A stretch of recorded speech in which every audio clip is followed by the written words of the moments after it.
Thanks to the Inflation Reduction Act, which I might add not a single member of the other party voted for, we're making the most significant investment in clean energy and combating the existential threat of climate change that's ever been made anywhere in the world. According to outside experts, the Inflation Reduction Act is projected to create more than 1.5 million jobs over the next decade, which I said when I was writing the legislation. This week, the Department of Treasury and the IRS announced guidance on new tax incentives for companies that invest in clean energy, like building wind turbines and installing solar power.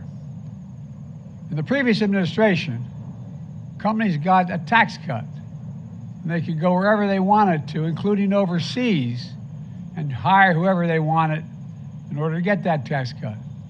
But on my watch, we used tax cuts for companies to stay in America and create American jobs in America. We're providing additional tax incentive for companies to pay their workers prevailing wages you can raise a family on.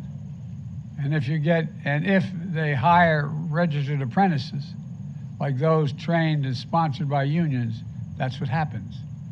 For some clean energy projects, they'll still be worth millions of dollars. This is a major incentive to pay prevailing wage and hire union workers. It's good for workers. It's good for the environment. And as companies are beginning to figure out, it's good for companies' bottom line as well.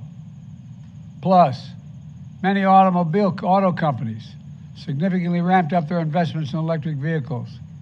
My administration has announced more than $15 billion in funding to help automakers convert existing auto plants while retraining existing workers at good wages, giving them a first crack at the new and different jobs for electric vehicle versus the combustion engine, bolstering the domestic supply chain,